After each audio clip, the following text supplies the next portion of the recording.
In the opening scene, we are taken to a secluded and distant forest compound, which is owned by a polygamist sect. The community's revered leader, known as the Shepherd, is the sole male figure, and the women in the group worship him, expressing gratitude for accepting them as his wives. Come with me inside the deluded mind of a daydreaming Andrew Tate. Within this cult, the women are categorized into two groups: the daughters, dressed in various shades of blue, and the wives, dressed in reddish hues. The community's main activities involve raising lambs for sustenance and sacrificial rituals. The scene then shifts to the shepherd having a meal together with all of his wives and daughters. After finishing his food, he selects one of his wives to spend the night with. The next morning, the shepherd, accompanied by all of his wives and daughters, gathers in a courtyard. While delivering a sermon, one of the daughters, named Sila, remains fixated on him without even blinking. She appears to have a strong admiration towards the shepherd. After the sermon, they engage in prayer, during which the shepherd dips his hand into the blood of a sacrificed lamb and smears it on the faces of his wives and daughters. Later on, as Sila and her friend Tamar are standing in the woods, they are captivated by the shepherd's presence from a distance. In particular, Sila wants to have a private conversation with him, so she cleverly sends her friend to attend to some household tasks. After this, Sila walks with the shepherd, who compliments her beauty and draws parallels between her charm and that of her deceased mother, who passed away during her birth. In response, Sila asks how he met her mother in the first place. She is curious if they were involved in a romantic relationship. However, instead of answering her question, the shepherd playfully touches her hair and tries to get closer to her. But at the last second, he swiftly changes the subject and requests Sila to rebraid her hair before they part ways. Later that day, one of the wives, named Eloise, shares a romantic story with Sila and another daughter. She explains that she had an intense coitus session with the shepherd. Upon hearing this, Sila, who harbors affection for the shepherd, becomes envious and responds to Eloise in a harsh manner. The other daughter intervenes, reminding Sila that they are not permitted to speak to the wives with such a tone. Nonetheless, Sila denies this rule, arguing that Eloise is of the same age as them. Shortly after, another wife enters the scene, and the daughter reports Sila's rude behavior to Eloise. As a consequence, Sila is assigned the task of delivering leftover food to a small, dimly lit hut where menstruating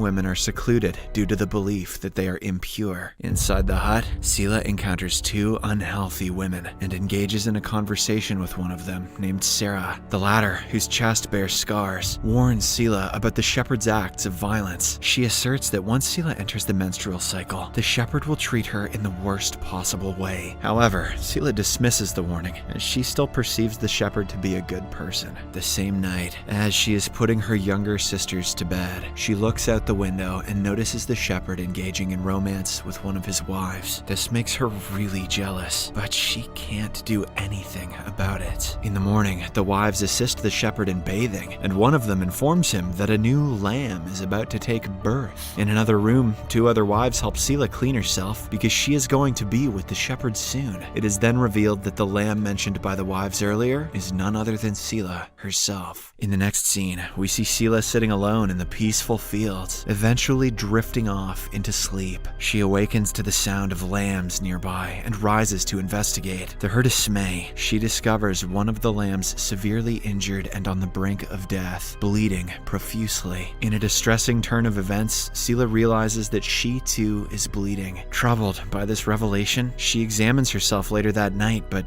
doesn't find any answers. She can't even fall asleep due to the continuous bleeding. Tamar, who is by Sila's side, notices her distress and inquires about what happened. Sila makes up a story stating that she dozed off in the field, during which a wild dog attacked and killed one of the lambs. She goes on to say that the wives took her to the shepherd, who generously forgave her for the incident. The following night, Sila is jolted by the sound of a police car's siren, prompting her to peep through the window. Overhearing a conversation between a police officer and the shepherd, she learns that their group must evacuate the premises. The officer grants them a limited amount of time to comply, or else they will have to face legal actions. In response, the shepherd gathers all his wives and daughters the next morning to deliver the sad news. He explains that they must leave their current location to avoid the potential destruction brought by the outside world, which could tear them apart. He also announces his intention to lead them in search of a new home. This revelation saddens Sila, and while she is sitting alone, the shepherd approaches her, offering words of encouragement encouragement and emphasizing the importance of her strength for the sake of the numerous young daughters who depend on her. Following this, the cult assembles with their belongings and engages in a collective prayer before embarking on a long journey in search of their new home. They travel through forests and mountains, walking for an entire day until they reach a spot where they decide to camp and spend the night in the woods. During that night, Sela experiences a nightmare, envisioning herself immersed in water alongside two other daughters. She also witnesses the shepherd slitting the throat of a lamb. Early in the morning, they resume their journey, and after a considerable duration, they stumble upon an abandoned house. Sela and some other women enter to inspect the premises, but the shepherd declares that they cannot stay there because it is a broken house made by broken people. As a result, they set their tents outside the house, preparing for another night in the open sky. The following morning, Sela displays signs of illness, vomiting, and appearing unwell. Later on, she secretly examines the blood on her thighs, only to be noticed by one of the daughters. This makes the latter scream in fear, and she shouts that Sela has become impure. As a result, the poor girl is compelled to join a group of banished wives. Anybody else feeling that this is basically just a ripoff of Toy Story? That evening, Sela engages in conversation with Sarah, who discloses that she was one of the shepherd's first two wives. The other one was none other than Sela's mother. Sarah explains that initially, the shepherd used to show her favor, but now he has become rude and hostile to her. He always punished her for no reason. When Sela expresses skepticism, Sarah compares the shepherd's attention to the sun, initially radiant and glorious, but eventually causing them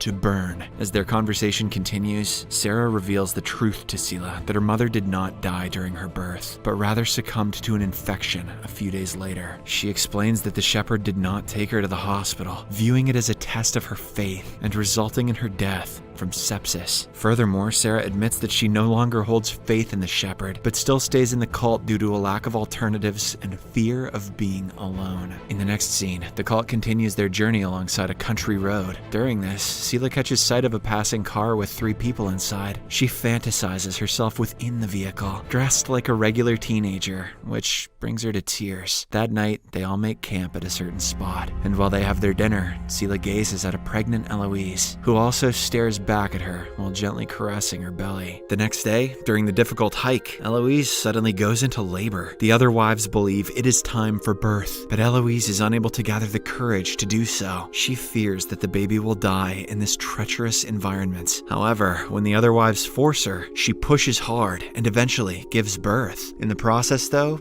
she sadly loses her own life. After the incident, the group prepares for Eloise's funeral, during which Sarah confronts the shepherd and holds him accountable for the woman's demise. She even addresses him by his real name, Michael. However, the shepherd dismisses her accusations and walks away. After the funeral, Sarah confides in Sela, informing her that she and Eloise's baby are departing from the cult. She reveals that the shepherd wants the newly born infant to die, believing that the baby is somehow flawed. Sela struggles to comprehend the shepherd's reasoning, and Sarah discloses that it is because the infant is a boy, and the shepherd does not want any other males in the cult other than himself. With this, Sarah bids farewell to Sela and departs from the group. The remaining members of the community continue following the shepherd's lead, although exhaustion looms over them after days of non-stop walking. Later, they take a short break and sit on the ground to rest. At that moment, Tamar points out a potential location, suggesting that they explore it. But this only enrages Shepherd, as he believes that no other leader should exist aside from himself. In a fit of rage, he kicks and physically assaults Tamar. Witnessing this brutal act, Sela's trust in the shepherd begins to crumble, and she recalls Sarah's earlier warnings about him. And he seemed so nice until now. After a long and arduous journey, they finally reach a forested valley with a large lake, which the shepherd proclaims to be their new sacred place. This makes the women somewhat happy, as they are tired to death. In the evening, the shepherd performs a rebaptism ritual, submerging the older daughters beneath the water. When it comes to Sela's turn, the shepherd forcefully holds her underwater for an extended period. In that moment, Sela has a vision of him attempting to drown her. That's not a vision, Sela. That's happening to you right now. Later, while gathered around the campfire, the wives abstain from dinner, explaining that they are fasting in preparation for an upcoming ritual the next day. During the same night, the daughters are sleeping in a tent when the shepherd summons Sela to his own tent. Tamar warns her not to go, but Sela disregards the advice. Once inside the shepherd's tent, he instructs her to lie down. He proceeds to touch Sela's body and forcefully assaults her. After satisfying his desires, he bids her goodnight and departs. Unfortunately, this leaves a deep scar in Sela's mind, and she envisions a scenario in which all the daughters unite to overthrow and kill the shepherd. The following morning, the daughters wake up only to discover that all the wives are missing. In search of their mothers, they head down to the lake where they find the shepherd kneeling near the discarded robes of the wives. When they inquire about the whereabouts of their mothers, the shepherd says that they have ascended into a new existence, and now it is the daughter's duty to take their place. He singles out Sela, designating her as his wife. However, Sela fearlessly confronts him, claiming that he is not their shepherd, and she does not want his grace. This enrages the shepherd, prompting him to smack her, but in a shocking act of defiance, she stands her ground and slaps his ass back. In the aftermath of these events, 2 police officers discover the dead bodies of the wives, washed ashore on the lake's edge. Shocked, they venture deep into the woods to find more clues. To their horror, they discover the lifeless body of the shepherd, suspended between 2 trees, adorned with ram's horns placed on his head like a fawn. In the final scene, the daughters gather together at a waterfall, while Sela cradles a baby lamb in her arms.